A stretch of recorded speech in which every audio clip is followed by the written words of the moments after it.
भारत सरकार के रक्षा मंत्री और भारत के एक बहुत ही सम्मानीय नेता परमादरणीय राजनाथ सिंह जी, आपल्याच छत्रपती संभाजीनगर से पण आता राजस्थानचे राज्यपाल हरिभाऊ नाना बागडे, श्री अतुल सावे जी, जयकुमार रावल जी, डॉक्टर भागवत कराड जी, अतिशय सुंदर प्रेझेंटेशन ज्यांनी केलं ते सीएमआयचे अध्यक्ष अर्पित सावे जी, अथर्व नंदावत, उत्सव माचर, सौरभ हसानी, ऋषिकेश गवळी, या ठिकाणी उपस्थित आमचे सहकारी आमदार आणि संभाजीनगरच्या बिझनेस आणि इंडस्ट्रीमधील सर्व महत्त्वाची मंडळी मला समोर पाहायला दिसते। त्यामुळे सर्व भगिनी आणि बंधूंनो, आदरणीय रक्षा मंत्री जी, मैं कई सालों से महाराष्ट्र में काम कर रहा हूं और 2014 में आदरणीय मोदी जी के नेतृत्व में महाराष्ट्र में मुख्यमंत्री बनने का मुझे सौभाग्य मिला और आप स्वयं ही मुझे मुख्यमंत्री बनाने के लिए उस समय आए थे। और उसके बाद पिछले 10 सालों में महाराष्ट्र के हर शहर में, हर इंडस्ट्रियल इकोसिस्टम में मैंने बिजनेस और इंडस्ट्री के लोगों के साथ बहुत इंटरेक्शन किया। पर मैं आज संभाजीनगर में हूं इसलिए नहीं कहता, मैं हमेशा जब महाराष्ट्र में बिजनेस और इंडस्ट्री की बात आती है तो हमेशा कहता हूं कि जो एंटरप्रेन्योरशिप मुझे संभाजीनगर के हमारे इंडस्ट्रियलिस्ट में दिखती है वो महाराष्ट्र में सबसे अधिक है, सबसे ईगरनेस है। और अपने इलाके के लिए कई बार व्यक्ति अपने बिजनेस का विचार ज्यादा करता है, लेकिन यहां पर एक सामूहिक चाह मुझे दिखती है कि जो इस संभाजीनगर को आगे ले जाने के लिए और इसको एक इंडस्ट्रियल मैग्नेट बनाने के लिए हमेशा काम करती हुई नजर आती है। और सीएमआई जैसी ये जो संस्थाएं है ये बहुत अच्छा कार्य इस सारे क्षेत्र में कर रही है। जब मैंने समृद्धि महामार्ग बनाने का निर्णय किया उस समय मैं हमेशा ये कहता था कि महाराष्ट्र का इंडस्ट्रियल मैग्नेट ये पुणे है, लेकिन अब ये इंडस्ट्रियल मैग्नेट शिफ्ट होने वाला है और ये इंडस्ट्रियल मैग्नेट ये संभाजीनगर और जालना होने वाला है। और शायद उस समय कई लोगों को ऐसा लगता होगा कि ये थोड़ी बड़बोली बात है, लेकिन आज जब हम डीएमआईसी को देखते हैं और हमने देखा कि 10,000 एकड़ की इंडस्ट्रियल इस्टेट खड़ी की और एक भी प्लॉट बाकी नहीं है और लाइन लगी हुई है, अभी 8,000 एकड़ और हम लोग एक्वायर करने वाले हैं। और हुज हु आज यहां पर मौजूद है, लेकिन ये जो हुज हु यहां पर आया इसके पीछे 2 कारण है। पहला कारण, आदरणीय मोदी जी के नेतृत्व में हमने डीएमआईसी का जो इंफ्रास्ट्रक्चर तैयार किया वो देखने के बाद कोई यहां से दूसरी जगह जाना नहीं चाहता।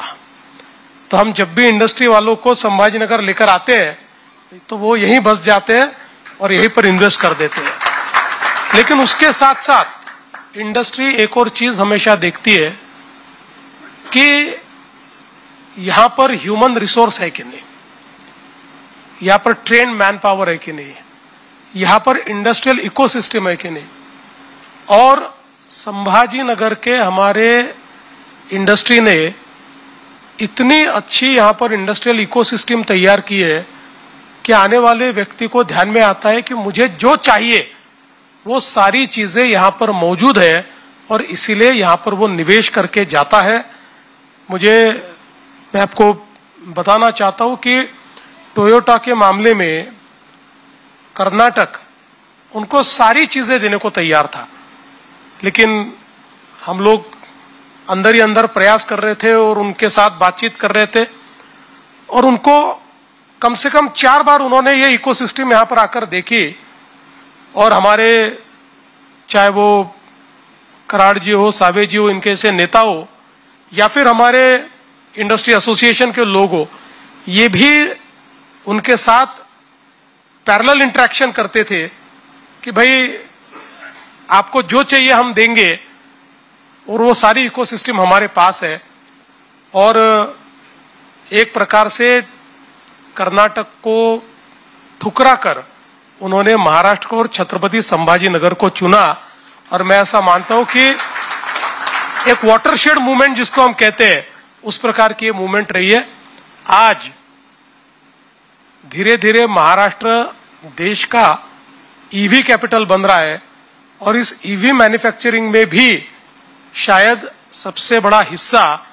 ये संभाजी नगर के पास ही होगा, ऐसा हमको आज दिखाई पड़ता है। तो ये बहुत खुशी की बात है कि आज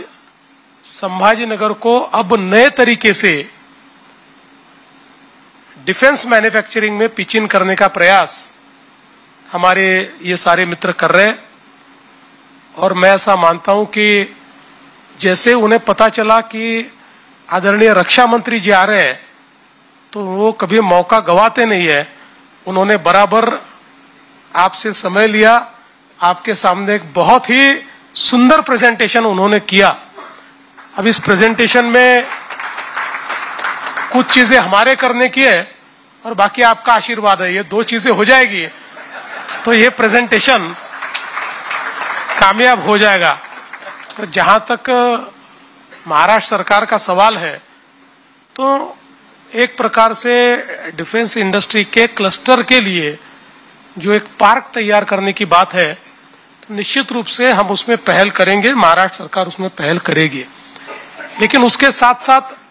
आप लोग ये जानते हो कि जैसा और आपने भी कहा कि एंकर ये बहुत महत्वपूर्ण है, क्योंकि हमारे पास जब जब एंकर आया तो हमने एंसिलरी का एक बहुत सुंदर क्लस्टर तैयार किया। जो आप लोगों ने ऑटो क्लस्टर तैयार किया वो तो मैं ऐसा मानता हूं कि एक मिसाल है, इस प्रकार का आपने ऑटो क्लस्टर तैयार किया है। तो उस दृष्टि से इस एंकर को ढूंढने के लिए, उसको लाने के लिए निश्चित रूप से हम सब लोग मिलकर आदरणीय रक्षा मंत्री जी की मदद लेंगे। लेकिन आप लोग जानते हैं ढूंढना तो हमें पड़ेगा, ढूंढकर उनको हमारे इकोसिस्टम से वाकिफ करवाना पड़ेगा। अंतिम आशीर्वाद के लिए हम हमारे रक्षा मंत्री जी के पास पहुंच जाएंगे और मेरा आज तक का अनुभव है हम जब भी उन तक गए हैं हमको आशीर्वाद मिला ही मिला है। उनका एक विशेष प्रेम और विशेष स्नेह ये महाराष्ट्र के साथ भी रहा है और हम सभी के साथ रहा हुआ है। इसलिए मुझे लगता है कि आपने बहुत सही तरीके से बात को पकड़ा है और संभाजी नगर वाले जब पकड़ते हैं तो छोड़ते नहीं है। तो मैं आज के इस मौके पर आपको बहुत बधाई देना चाहता हूं। बहुत अच्छा प्रेजेंटेशन आपने तैयार किया है और मैं ऐसा मानता हूं कि आज डिफेंस मैन्युफैक्चरिंग में अनप्रेसिडेंटेड अपॉर्चुनिटी है, क्योंकि जब से मेक इन इंडिया में डिफेंस को एक प्रकार से ईज आउट किया गया और मैं भारत सरकार का आभार व्यक्त करता हूं। जिस समय ये घोषणा होती थी तो लोगों को लगता था ये होने नहीं वाला है, ये केवल घोषणा है, लेकिन आज हम देख सकते हैं, आपने भी यहां पर उसका जिक्र किया है, पुणे हो, नागपुर हो या फिर अपना अहिल्यानगर हो, ये डिफेंस क्लस्टर तैयार हो गए। आज डिफेंस मैन्युफैक्चरिंग में बिल्कुल क्रिटिकल इस प्रकार का भी जो वेपन है वो आज महाराष्ट्र में तैयार हो रहा है। और इसका पूरा जो श्रेय है वो भारत सरकार को, हमारे प्रधानमंत्री जी को और हमारे रक्षा मंत्री जी को जाता है कि जिन्होंने इस क्षेत्र को इस प्रकार से एक शेप दिया कि आज आत्मनिर्भर भारत क्या है ये अगर देखना है तो हम हमारी डिफेंस इंडस्ट्री को देखेंगे तो ध्यान में आता है किस तेजी के साथ आत्मनिर्भरता की ओर हम लोग बढ़े हैं। तो मुझे लगता है उस आत्मनिर्भरता की दौड़ में डिफेंस के क्षेत्र में संभाजीनगर भी अब शामिल होना चाहता है। ये बहुत अच्छी बात है। हम जरूर इसमें पूरी मदद छत्रपति संभाजीनगर की करेंगे और जो भी संभव होगा वो निश्चित रूप से करेंगे। इतना ही आज के मौके पर मैं कहता हूं और फिर एक बार आप सभी की ओर से आदरणीय रक्षा मंत्री जी का बहुत बहुत स्वागत करता हूं और अपने शब्दों को विराम देता हूं। धन्यवाद। जय हिंद, जय महाराष्ट्र।